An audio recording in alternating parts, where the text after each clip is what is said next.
Greetings and welcome to How Do I Do This 01. My name is Tim. Thank you for tuning into this video. Please comment and rate the video at the end, or sign up for YouTube and then comment and rate the video. Thanks for watching. Today we're going to cover just a few things, and one of those things we're going to cover is quickly going through a couple of steps you need. Now, most of the lessons we're going to cover in my series are going to be based either on Paint.net or MS Paint. The reason we're going to be focusing on these two programs is they're readily available. MS Paint is installed on most versions of Windows.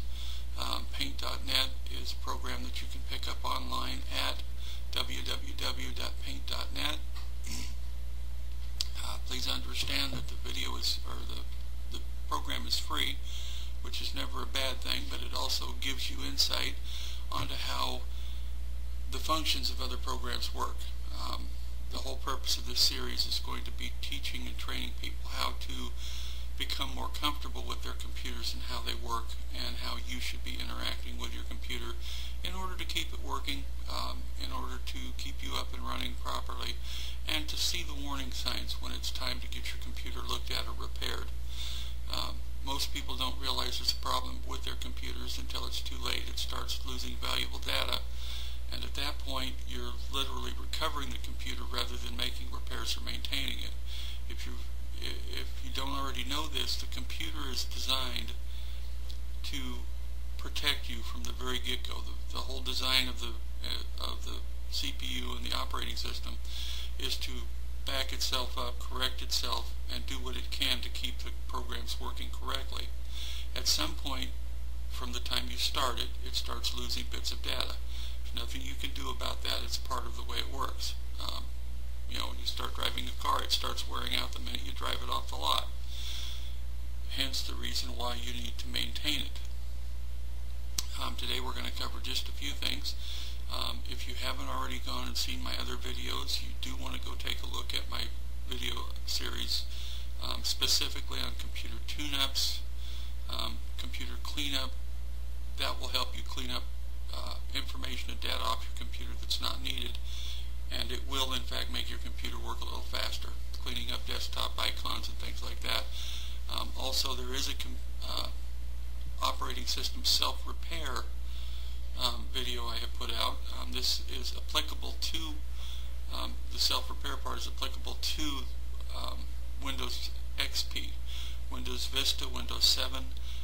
The jury's still out on those two, but you can try running your SFC scanner. The SFC scanner is run from a DOS window, or you can go to your run bar and just type in SFC /scan now. It'll go through. It'll either make repairs or it won't. If there is any questions or problems with the scan, that's when you know you've got some problems. You run the SFC scan to check your computer's status to find out if there is any problems. If you have a problem with the SFC scanner working, or with it telling you you need to put the disk in, you need to go see the video. You need to run the tune-up and repair video that I've already posted on YouTube. Please go ahead and do this first, because before you start this series and before you continue in this series, you really want to make sure that your computer is running as best as it's possible. That means cleaning up your temporary files. It means removing stuff that you don't absolutely have to have. It means turning programs off that you're not using while you're trying to go through this series. And I can illustrate this real quickly. If you press your Control, your Shift, and your Escape key, it will open up this window right here. Now, this window right here is your Task Manager. Now, you'll notice my Task Manager is at 100% of the CPU usage. This is not normal if you're sitting idle and doing nothing with your computer. You should be at 2 to maybe 8%. And the reason you want to learn how to access this information, hitting again your Control, your Shift, and your Escape key on the left side of your keyboard. The reason you want to learn how to do this is because this is giving you a bird's eye view into your computer. If you see this and you open it up on a regular basis, you begin to notice what it's supposed to be doing versus what it's not supposed to be. If something stands out as doing something odd or off the wall, then you may have a problem.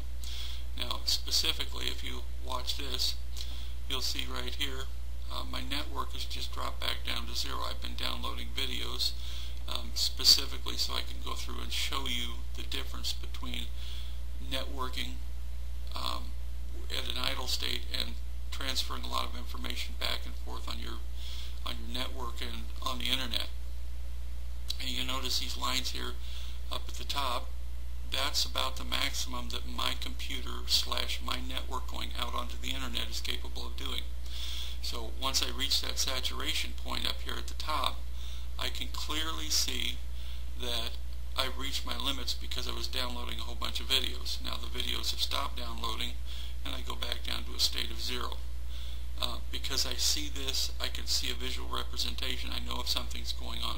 If the computer's downloading information and I don't know about it, I can open this window up and I can see, hey, wait a minute, something's downloading and it's not me. Gives you a clear indication that there's something going on and you need to look and find out what it is. And the same thing with your performance. At an idle state with your computer, you should be somewhere in the neighborhood of about 3 to 8%. Depending upon what tasks you're running, it can jump way up. Now once you're done downloading, this bar should drop back down.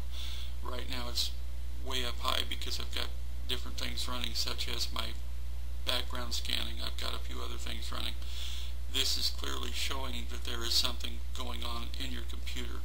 Now you notice I have 930 megabytes of RAM, and you see the yellow line. That's indicating where it's at. If your CPU usage is at 100%, your RAM memory is up here at 100%, pretty much you get something going on. You need to find out what it is. If you're not running programs, then something's going on in your computer. This is giving you a telltale sign. Now you can also use your task manager here and go to processes, and you can go through this list and you can click on username, and if you double click it, it'll sort it according to username, and in the case of system, it's telling you that the computer itself is generating this, or something behind the scenes, something running that you may not be turning on or running, but the computer's doing it. And again, if you learn what your computer is supposed to be running by monitoring this once in a while, you will see what systems are running. Now AVG is a system source. AVG is my antivirus program. And because of I know that because I've seen this and I'm aware of what's going on. Now in this case, my defragmenter is running, my sound volume is running, and my pBroker, which is a program I'm still not sure what it is, but I turn that off because I don't know what it is and I'm not using it. Because of that, I can speed my computer up by how much memory this is using. Now you'll notice my Firefox program is using 223,000 kilobytes. That's a good chunk of memory. That's because I'm downloading videos. Again, this is how you monitor your computer.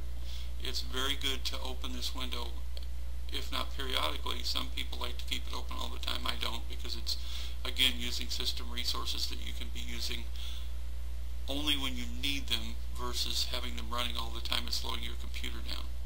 I tend to be a purist, so if you're not using it, turn it off. In this case, because I'm showing you what we're doing, this is giving you an indicator of what's going on in your computer. Learn how to use the task manager. You can use the task manager by, again, clicking Control, Shift, and Escape. And another window you'd be interested in using is your command button, which is right next to your control button on the bottom left of your keyboard, and your print or your pause break key, which will open up your system properties. This will give you information about your computer. Look through this, get familiar with it, and have fun, and comment or question me on the video through YouTube, and I'd be happy to answer your questions. Thanks again,